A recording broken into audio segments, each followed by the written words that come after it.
নমস্কার বন্ধুরা, সবাইকে দোল পূর্ণিমার আন্তরিক প্রীতি ও শুভেচ্ছা। আজকে আবার একটি নতুন রেসিপি নিয়ে চলে এসেছি আপনাদের সামনে, যেটি হলো হোলি স্পেশাল মিষ্টির রেসিপি। আর যেটা কিনা হলো মিষ্টি আলুর মিষ্টি।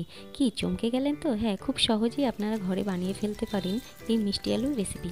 তো অনেকেই হয়তো পারেন, কিন্তু যারা পারেন না, যারা নতুন, তাদের জন্য থাকছে আজকে এই মিষ্টির রেসিপিটি। তো আমি এখানে 3টি মিষ্টি আলু নিয়েছি এবং সেগুলিকে খুব সুন্দর করে ধুয়ে কেটে নিয়েছি, কারণ অনেকটাই লম্বা সাইজটা ছিল। তারপর এগুলিকে ভালো করে ধুয়ে কুকারে দিয়ে সামান্য একটু জল, বেশি জল দেওয়া যাবে না, তাহলে এর মিষ্টিটা কমে যায়।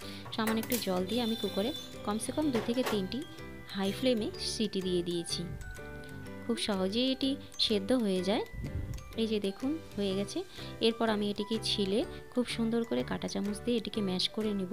লক্ষ্য রাখতে হবে এতে যেন একটু গুটলি না থেকে যায়, তাহলে যখন আমরা এগুলোকে ভাজবো সেই সময় আমাদের অসুবিধা হবে।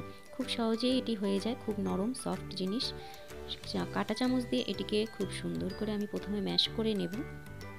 এরপর যেটি করতে হবে, আমাদের এখানে নিতে হবে একটু সামান্য ময়দা। আপনাদের যতটা লাগে সেই পরিমাণে আপনি করবেন। আমার 3টে মিষ্টি আলুতে এখানে মোটামুটি 3 চামচের মতন ময়দা আমি নিয়েছি। টোটাল 3 চামচ ময়দা আমার হয়ে গিয়েছে। আপনাদের যদি একটু বেশি লাগে আপনি বেশি দিতে পারেন। আর লাগবে 2 চামচ গুঁড়ো দুধ। বাজারে খুব সহজেই পাওয়া যায় গুঁড়ো দুধের প্যাকেট, সেটি আপনি নিয়ে নেবেন। খুব সহজেই এটি হয়ে যাবে। এরপর সব উপকরণকে একসাথে ভালো করে মিশিয়ে মাখিয়ে নিতে হবে। এরপর লাস্টে একটু ঘি দিয়ে দিতে হবে। আর হ্যাঁ, হাতে একটু লেগেই যাবে, কিন্তু ভয়ের কোনো ব্যাপার নেই। হাত থেকে আবার পরিষ্কার করে ধুয়ে হাতে একটু ঘি লাগিয়ে তারপর এভাবে ছোট ছোট বলের আকৃতিতে আপনি করে নেবেন। এরপর আমি কড়াইতে দিয়ে দিলাম এগুলোকে ভাজার জন্য তেল। আপনি যে তেল পছন্দ করেন সেই তেলেই ভাজতে পারেন। এবং সাইডে আরেকটি প্যান বসিয়ে তাতে আমরা শিরা বানাবো। প্রথমে চিনি ঢেলে দিলাম এবং সমপরিমাণ জল দিয়ে দিলাম। খুব খুব ঘন করতে হবে না, একটা পাতলা শিরা বানালেই হবে। এবং এর মধ্যে এখন দিয়ে দেবো আমি একটু ফ্লেভারের জন্য এলাচ। 4টা এলাচ নিয়ে নিচ্ছি ছোটো সাইজের। এগুলিকে একটু থেতো করে শিরার মধ্যে অ্যাড করে দেব। এরপর এটিকে নাড়তে থাকবো সাইডে। এদিকে আমার তেল গরম হয়ে গেছে। এখানে আমি একটি একটি করে মিষ্টি আলুর এই বলগুলো ছেড়ে দেব। খুব সুন্দর করে এগুলিকে ভাজতে হবে একদম মিডিয়াম ফ্লেমে।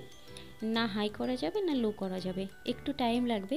একটু টাইম নিয়ে এগুলিকে ভাজতে হবে, না হলে খুব শক্ত হয়ে যাবে, আর না হলে ভিতরে কাঁচা থেকে যাবে। তাই একটু টাইম নিয়ে আপনারা ধৈর্য সহকারে এগুলিকে একটু সুন্দর করে পাল্টে পাল্টে ভেজে নেবেন। দেখুন কি সুন্দর লাল লাল হয়ে আসছে ধীরে ধীরে। এদিকে আমার শিরাটাও মোটামুটি হয়ে এসেছে। এগুলিকে আবার পাল্টে পাল্টে দেখুন ঠিক এই পরিমাণ যখন লাল হয়ে আসবে, এই সময় আমি এগুলিকে তুলে নেব।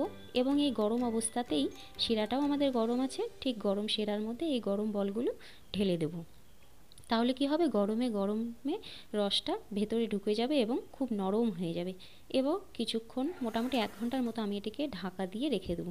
দেখুন কি সুন্দর, বলগুলো যতটা সাইজ ছিল তার থেকে দ্বিগুণ হয়ে গিয়েছে।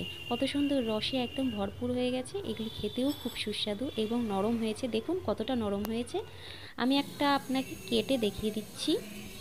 দেখুন কত সহজেই এটি নরম হয়েছে, কত সহজে এটি কেটে গেল। তো এখন তো হোলি বসন্ত উৎসব চলছে, খুব সহজেই ঘরে সবারই মিষ্টি আলু এখন পাওয়াই যায় অ্যাভেলেবেল বাজারে। খুব সহজে এটি বানিয়ে ফেলুন এবং সবাইকে টেস্ট করুন। আর হ্যাঁ, ভিডিওটি কেমন লাগলো কমেন্টে অবশ্যই জানাবেন। লাইক, শেয়ার, সাবস্ক্রাইব করে দেবেন। নমস্কার।